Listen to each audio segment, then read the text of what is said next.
श्रीमद् भगवत गीता को स्कूली पाठ्यक्रम में शामिल करने की मांग को लेकर सियासत बेहद गर्म हो गई है। गुजरात से शुरू हुई गीता की चर्चा आखिर क्यों सियासी गलियारे में इस वक्त गूंज रही है, जानने के लिए देखिए हमारी ये रिपोर्ट।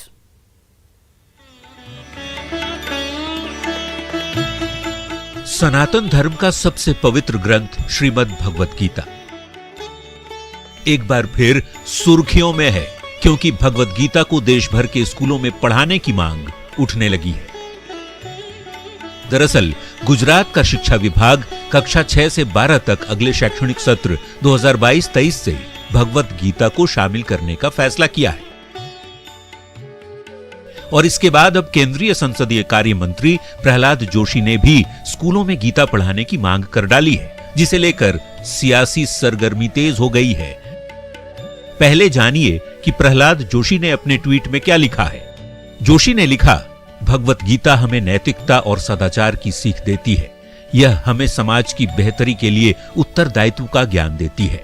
इसमें कई ऐसी नैतिक कहानियां हैं जो छात्रों को प्रेरित कर सकती हैं। सभी राज्य इसके बारे में सोच सकते हैं। केंद्रीय मंत्री प्रहलाद जोशी के ट्वीट के बाद बिहार की सियासत भी गर्म हो गई।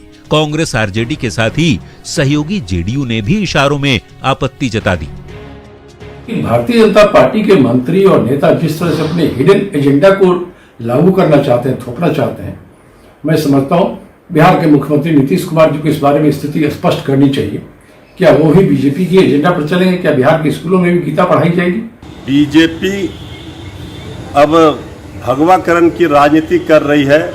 पाठशाला में भगवाकरण राजनीति की तैयारी चल रही है। जैसे गीता के बारे में कहा जा रहा है, इसको अगर शामिल करने की बात होगी तो इंटेंशन शिक्षा बच्चों को ठीक से दी जाए यह नहीं प्रतीत होगा। उसमें लगेगा कि कुछ खास मकसद से इस बात को किया जा रहा है, तो खास मकसद से नहीं किया जाना चाहिए। धर्मनिरपेक्ष है हमारा देश, हमारा संविधान, इसको ध्यान में रखते हुए कोई स्टेप लेना चाहिए। तो वहीं बीजेपी ने विरोधियों पर जोरदार पलटवार किया है। नितिन नवीन और रामकृपाल यादव ने खुलकर प्रहलाद जोशी की बातों का समर्थन किया। हमको तो स्पष्ट लगता है कि जब बिहार के हित में है, नई पीढ़ी के युवाओं के हित में है, और सबसे बड़ा जीवन की इस कला को अगर हम छोड़ देते हैं, अपने नई पीढ़ी को उससे महरूम करते हैं, तो कहीं ना कहीं वो भटकेगा। तो उसके लिए तो बिहार के हित में तो निश्चित रूप से विचार करेंगे लोग। भगवत गीता की पढ़ाई होगी, लोगों को नॉलेज मिल जाएगा और सीखना भी चाहिए। अगर स्कूल में पढ़ाई होगी तो बच्चे शुरू से ही सीख पाएंगे। इसकी एक अपनी अहमियत है भगवत गीता का, और राष्ट्र मानता, दुनिया मान रहा है भगवत गीता को। दरअसल भगवत गीता कर्म की प्रधानता पर जोर देती है। फल की चिंता किए बगैर कर्म करने का ज्ञान देती है। मनुष्य को गहरी निराशा, विषाद और चिंता से निकालती है। इसे ज्ञान योग, कर्म योग, भक्ति योग का अद्भुत समन्वय माना जाता है। इसके साथ ही परमात्मा की सर्वव्यापकता और सर्वशक्तिमत्ता को भी ये स्थापित करती है। लेकिन सनातनी धर्म की सबसे पवित्र ग्रंथ पर जिस तरह से सियासत हो रही है, जिस तरह से नेता इसे धर्म से जोड़कर बातें कर रहे हैं, उससे बाहर निकलने की जरूरत है।